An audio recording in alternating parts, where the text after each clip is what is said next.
Pak, selamat siang. Selamat siang. Ya Pak, terima kasih sebelumnya waktunya. Di sini saya akan mencari Bapak ini Pak, mendukung tugas kami sebagai calon guru pemula ini dalam mengambil keputusan yang bijak gitu Pak. Jadi di sini saya ingin mewawancari Bapak tentang bagaimana selama ini cara Bapak dalam mengambil keputusan seperti itu Pak. Bagaimana Pak? Apakah sudah siap? Benar ya. Siap.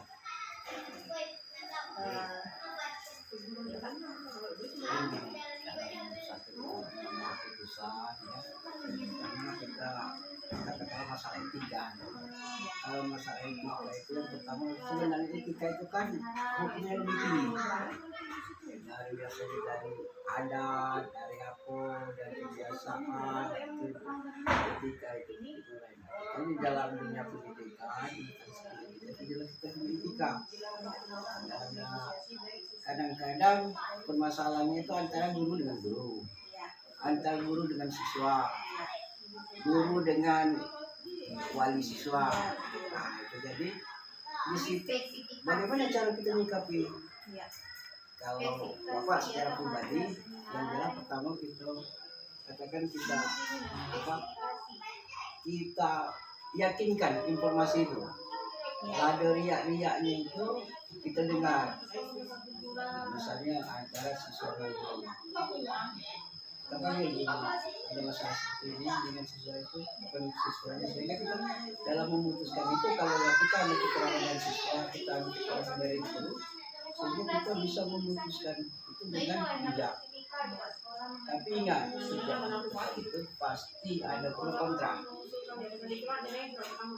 Pasti. Karena ada yang senang, ada yang kata-kata yang pas. Kan tidak mungkin kalau kebijakan itu akan semua pasti. Berarti ada pro dan kontranya ya Pak ya. Pasti. Untuk pertanyaan pertama Pak dulu ya. Selama ini jadi tadi sudah dijelaskan Bapak sudah berkaitan sebenarnya, tapi saya ingin memperdalam lagi bagaimana cara Bapak mengidentifikasi kasus-kasus yang merupakan dilema etika. Mengidentifikasinya. Kalau cara mengidentifikasi itu kita sesuaikan dengan aturan kita. Di dalam pendidikan ada aturan kan? Ya. Bagaimana caranya, misalnya kadang-kadang ngomong yang kurang bagus, itu harus kita hindari. Jadi kita mengidentifikasi dari guru, dari siswa tadi yang sesuai dengan kita, dengan etika. Katakanlah etika itu kan suatu yang akan merusak citra di dalam satu institusi itu. Contohnya tadi bagaimana ngomongnya yang katakanlah masalah sedang itu etika kan.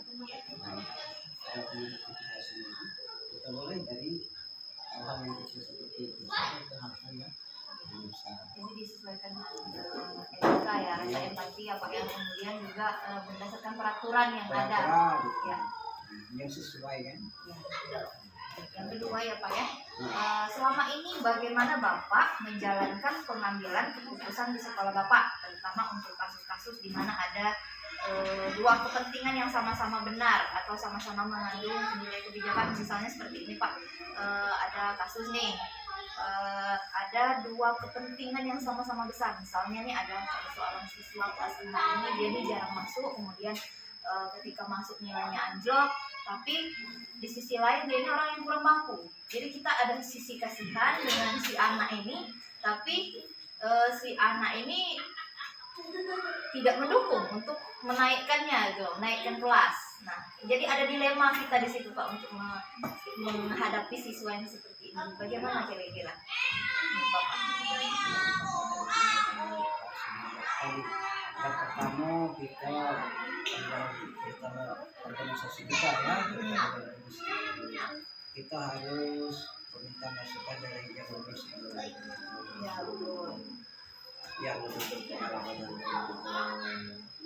Jadi kalau kita sudah mengambil seperti itu, bagaimana seperti ini, bagaimana keadaan ibu, ada masalah saya yang lalu keadaan seperti ini.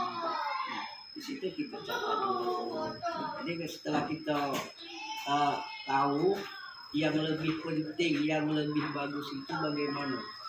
Tetapi intinya yang jelas kita jangan sampai merugikan siswa. Iya betul ya Pak ya. Ya, jadi jangan sampai kita merugikan siswa. Karena kenapa? Kepentingan siswa itulah yang lebih penting daripada kepentingan yang lain tadi. Ya, karena mempertimbangkan masa depan siswa tadi Nah, ya Pak itu. ya. Ya. Jadi kita utamakan. Kadang-kadang kita juga kan merasa kurang Bu ya dengan keadaan anak. Karena kalau aku seperti ini, anak ini nantinya mungkin gagal pendidikannya. Iya betul. Kita juga akan merasa dipersalahkan. Kita juga akan merasa berdosa. Dan di sini kadang-kadang aku tadi etika itu tadi keluar juga di Ya, situ. Mana pasti sikap ada rasa kita, empati ya. ya. Jadi kita harus mementingkan kepentingan siswa daripada kepentingan yang lainnya. Iya. Tetapi kita selalu memberi semangat dia supaya dia bisa berubah. Kita cari tahu dulu ya Dan Pak cari penyebabnya apa. masalahnya apa. Kalau bisa kita bantu dengan misalnya support, kalau kita punya materi, kita baru support dengan materi, mungkin ya apa kata lah naik untuk Iya. rajin dan tadi di situ. Kita harus selalu fokus dengan yang lebih berpengalaman dalam mengatasi hal seperti ini. Karena mungkin kalau latih berpuluh tahun ini aja mungkin dia menemukan hal seperti ini. Nah, pengalaman seperti itu kita adopsi kita kolaborasi. Nah, itu dia. Jadi untuk langkah-langkah yang Bapak lakukan tadi kata Bapak yang pertama membicarakannya dulu dengan yang lebih senior, yang yang lebih ya, pengalaman. Ya. Mungkin juga dengan tetangga, dengan masyarakat yang katakanlah mungkin mereka cari tahu dulu latar siswa tersebut ya. Mungkin ada di tetangga kita yang mantan guru, pensiunan, segala lebih pengalaman dari kita. Ya. Kita lanjut ya Pak ya. Hal-hal apa saja yang selama ini Bapak anggap efektif dalam mengambil keputusan pada kasus-kasus seperti itu Pak?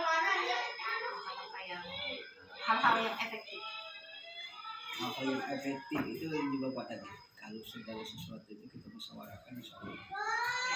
Musyawarah kata kuncinya ya Pak ya. Musyawarah, ya tadi kita jangan lupa minta masukan dengan orang-orang yang lebih atau lebih dari itu, lebih instansi orang-orang yang lebih daripada kita, jabatannya lebih tinggi daripada kita harus bisa.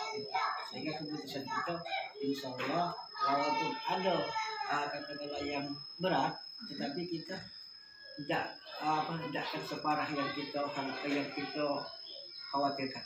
Nah, kita misalnya dari wali kelas, kepala sekolah, kepala sekolah ke pengawas dari kami ke seluruh insya Allah itu komunikasi dan musyawarah dan dengan guru-guru senior. Tadi jangan lupa itu guru senior. Pastinya yang bersangkutan ya Pak ya. Ya. Bisa dengan memanggil orang tuanya, kemudian rapat besar di antara guru dan kepala sekolah.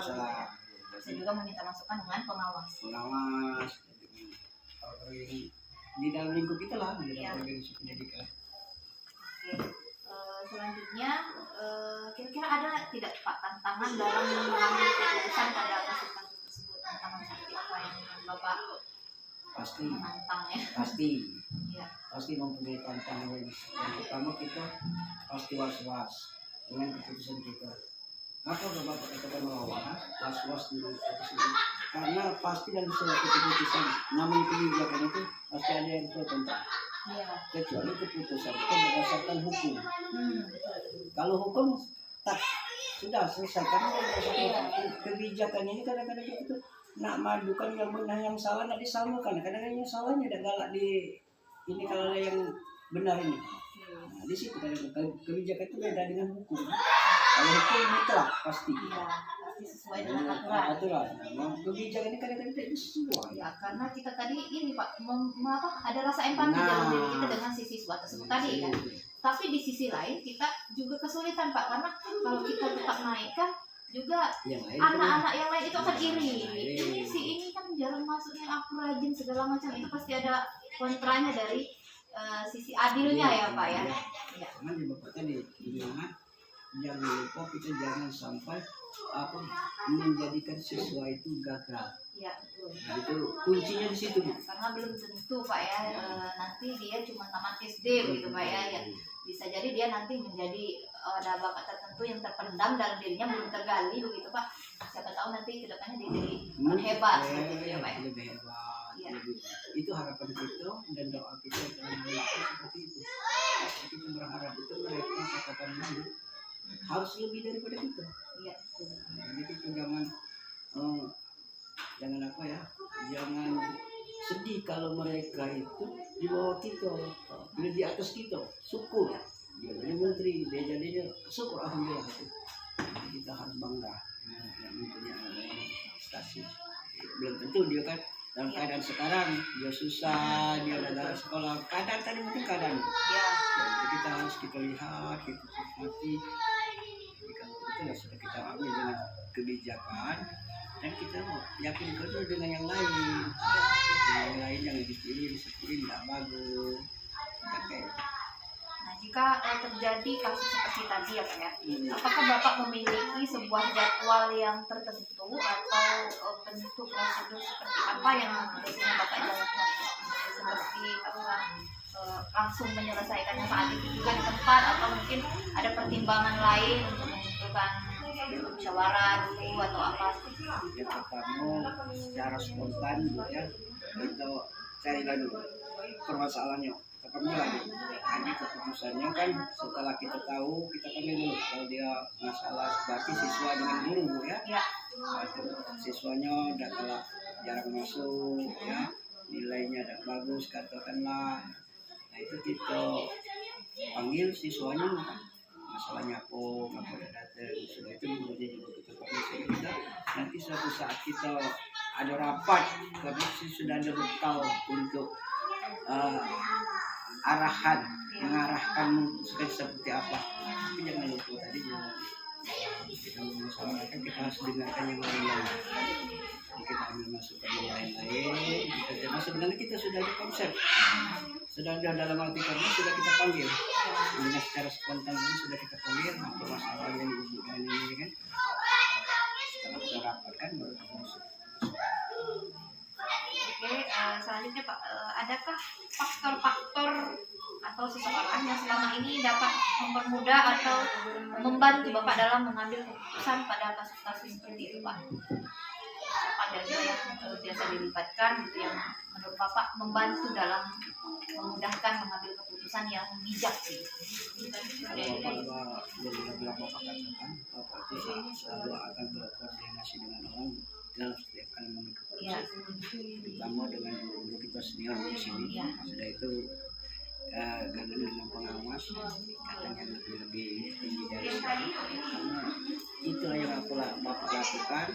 Setelah itu baru kita rapatkan baru kita putuskan.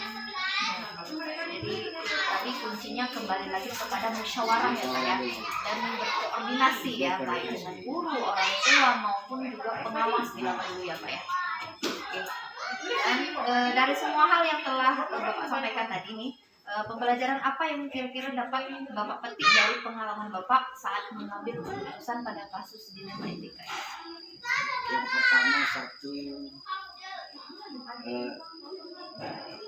yang saya petik yang pertama itu bersyukur, berterima kasih. Apalagi itu tidak mempunyai gejolak. Kita bersyukur, alhamdulillah kasus ini bisa kita selesaikan dengan baik atas saran masukannya dari yang bersangkutan tadi. Jadi itu ininya hikmahnya dalam diri kita dan kita mudah-mudahan kita akan semakin bijak. Kalau kita sudah bisa menyelesaikan segala masalah dengan bijak, kemungkinan ke depannya bisa akan lebih bijak. Ini pengalaman kita. Jadi yang pertama kita bersyukur. Syukur ada kawan dalam memberikan masukan dengan kita, ikhlas. Dan kadang-kadang mereka itu memperbaiki diri kita juga. Jadi kita belajar ya Pak. belajar sehingga kita merasa syukur alhamdulillah sudah menyelesaikan. Masalah yang lain dengan bantuan katakan teman-teman kita. Kadang-kadang bukan Bapak lebih ya, kadang-kadang orang yang lebih muda itu sebenarnya lebih bijak. Iya. Cuma kadang-kadang ego kita manusia itu kan, Ya, tinggi ya Pak ya. nah ego. Disitulah kadang-kadang yang harus kita, kalau kamu kita kan yang masih muda itu agak dikurangi. Sudah gitu kita harus belajar apa mengetahui karakter kawan-kawan kita. Ya. Nah itu yang utama itu kan. Masih itu sudah yang baik itu, dan kita belajar untuk selalu menjaga etika tadi, nama baik itu Iya, etika. betul. Jadi dari kasus-kasus dilema etika itu yang ada rasa empati ya Pak ya di dalam diri kita, tapi di sisi lain kita merasa ada kedua kepentingan yang berbeda ya Pak ya, ada rasa kasihan dengan rasa adil misalnya dengan siswa yang lainnya kalau misalnya dihadapkan kasus seperti itu. Jadi kita harus bermusyawarah, musyawarah, Cari masukan dari ya. yang lain, kalau dia ada pengalaman tentang seperti itu, kawan kita, guru kelas yang lain. Jadi kita selalu kalau dengan guru-guru SD lain pun, kalau kita tetangga kita Sharing ya Pak. sharing. Ya, sharing. Mana kalau ibu ngatasnya kalau ada permasalahan seperti ini, mungkin mereka dengar apa bagus apa tidak, tergantung di kita itu kan, nilai-nilainya mungkin ada coba-coba. Karena kita ini kalau masalah seperti ini kita harus banyak uji coba. Ya. Anak nakal ini nggak coba dengan yang kayak ini, kadang gagal kan. Dari lain pula kita punya kan, Ya. dia gagal metode ini kan, metode ini cara ini. Itu mudah-mudahan kita mau yang lain-lain berikutnya. Jadi kalau kita seperti ini, ya ini ya perlu metode orang seperti ini. Oke Pak, terima kasih banyak atas waktunya ya Pak ya. Saya mungkin ada beberapa pertanyaan yang mungkin menyita waktu Bapak hari ini. Terima kasih sebelumnya. Semoga kita semua bisa selalu berkoordinasi untuk memajukan sekolah ini ya Pak ya. Ya, saya ucapkan terima kasih. Saya akhiri. Wassalamualaikum warahmatullahi wabarakatuh.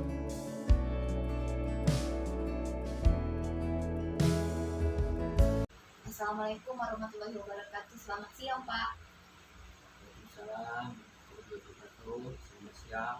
Ya, saya di sini begini Pak, hari ini mohon kesediaan waktunya untuk mewawancarai Bapak sebagai Kepala Sekolah SD Negeri 60 Prantuli dalam materi saya ini dari guru penggerak ya Pak ya. Saya ingin mewawancarai Bapak seputar tentang pengambilan keputusan yang bertanggung jawab di sekolah Bapak. Bapak sebagai kepala sekolah, bagaimana di institusi selama ini dalam mengambil keputusan yang bijak baik kepada guru-guru Bapak ataupun siswa Bapak terkait kasus dilema etika. Kita langsung saja mulai ya Pak ya. Silakan. Ya. Yang pertama, saya ingin bertanya nih Pak, selama ini bagaimana Bapak dapat mengidentifikasi kasus-kasus yang merupakan dilema etika Pak? Menurut pengalaman Bapak, saya biasanya tahu kalau ada dilema etika saat ada konflik antara aturan sekolah dengan pilihan dari saya pribadi siswa, seperti kasus siswa yang terlambat tapi punya nilai tinggi untuk tetap masuk sekolah, atau biasa juga siswa berkelahi karena hal sepele saja dan lain sebagainya. Berarti Bapak pernah dihadapkan pada situasi yang dilema ya Pak ya, antara mengambil keputusan dengan nilai etika empati kepada siswa tersebut ya Pak ya. Iya. Oke. Untuk selanjutnya Pak, saya ingin bertanya juga, dalam kasus seperti tadi, bagaimana kira-kira Bapak menjalankan pengambilan keputusan di sekolah Bapak, terutama ya untuk kasus-kasus di mana ada dua kepentingan yang sama-sama benar atau sama-sama mengandung nilai kebijakan begitu Pak?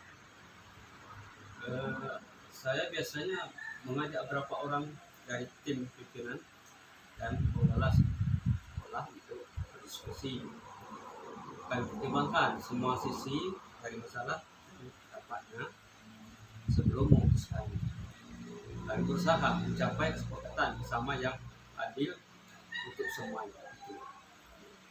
Jadi bersama tim ya Pak ya, didiskusikan dulu begitu Nah, Pak, ya. menyelesaikan suatu masalah itu ya Pak ya. Ya, selanjutnya ya Pak ya, bagaimana langkah-langkah atau prosedur yang biasanya Bapak tempuh selama melakukan pengambilan keputusan itu sendiri Pak?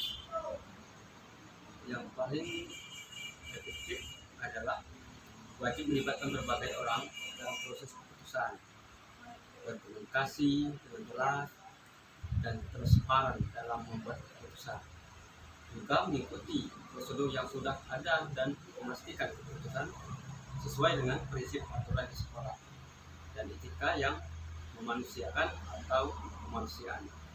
Jadi yang efektif dalam mengambil keputusan itu tadi ya Pak ya, harus mengkomunikasikan dengan lebih ya Pak ya. Ya, oke. Pertanyaan selanjutnya Pak, hal-hal apa saja yang selama ini merupakan tantangan dari Bapak sendiri dalam mengambil keputusan pada kasus-kasus seperti itu Pak? Baik, tantangannya termasuk konflik kepentingan antara pihak-pihak terlibat, tekanan dari luar, dan ketidakpastian dalam memilih keputusan yang tepat. Kadang-kadang sulit untuk membuat keputusan yang diterima semua pihak. Iya betul sekali Pak. Biasanya terkadang kita dihadapkan pada suatu dilema yang sulit untuk memilih keputusan yang mana yang harus kita ambil ya Pak ya. Oke, selanjutnya, apakah Bapak memiliki sebuah jadwal tertentu dalam menyelesaikan masalah dalam kasus seperti itu, ataukah ada prosedur tersendiri atau prosedur khusus yang Bapak jalankan untuk menyelesaikan suatu masalah? Saya tidak selalu punya jadwal tetap, tapi saya selalu berusaha untuk menyelesaikan masalah secepat mungkin sambil memastikan semua langkah diambil dengan hati-hati. Biasanya saya membuat rencana dan memiliki tenggat waktu untuk setiap langkah, tapi tetap fleksibel jika situasi berubah-ubah. Iya, jadi ada harus menyelesaikannya secepat mungkin ya Pak ya, tapi tetap dengan waktu yang fleksibel begitu ya. Ya. Oke. Kemudian faktor-faktor apa saja yang mungkin selama ini mempermudah atau membantu Bapak dalam pengambilan keputusan Pak? Mungkin ada bantuan dari tim dulu atau dan sebagainya begitu Pak? Biasanya dukungan dari tim yang kompak dan memiliki pedoman etika yang jelas sangat membantu. Kadang saya juga melibatkan konsultan atau mediator dari luar jika diperlukan untuk mendapatkan pandangan tambahan. Dukungan dari keterlibatan seluruh warga sekolah juga memudahkan proses keputusan. Oke, jadi dukungan dari tim itu mungkin maksudnya guru ya Pak ya, Nah, guru, siswa dan juga mungkin wali atau orang tua murid ya. Kemudian dari semua hal yang telah Bapak sampaikan tadi Pak ya, pembelajaran apa yang kira-kira bisa Bapak petik dari pengalaman Bapak mengambil keputusan dilema etika itu Pak? saya belajar bahwa keterbukaan dan komunikasi sangat penting dalam pengambilan keputusan. Saya juga belajar bahwa penting untuk mempertimbangkan semua aspek dan dampak dari keputusan, serta fleksibel untuk menyesuaikan keputusan jika diperlukan. Baik Pak, jadi Bapak secara fleksibel itu mengkomunikasikan keputusan yang Bapak ambil dulu, baru kemudian dipertimbangkan dan diputuskan begitu Pak ya. Benar. Ya, baik Bapak, terima kasih atas waktunya hari ini untuk sesi wawancaranya. Saya cukupkan sampai di sini. Terima kasih banyak untuk waktunya ya Pak ya. Semoga nanti ilmu yang Bapak terapkan bisa menjadi motivasi juga bagi saya dalam mengambil keputusan mungkin di masa mendatang. Terima kasih banyak Pak. Saya akhiri. Wassalamualaikum warahmatullahi wabarakatuh. Waalaikumsalam warahmatullahi wabarakatuh.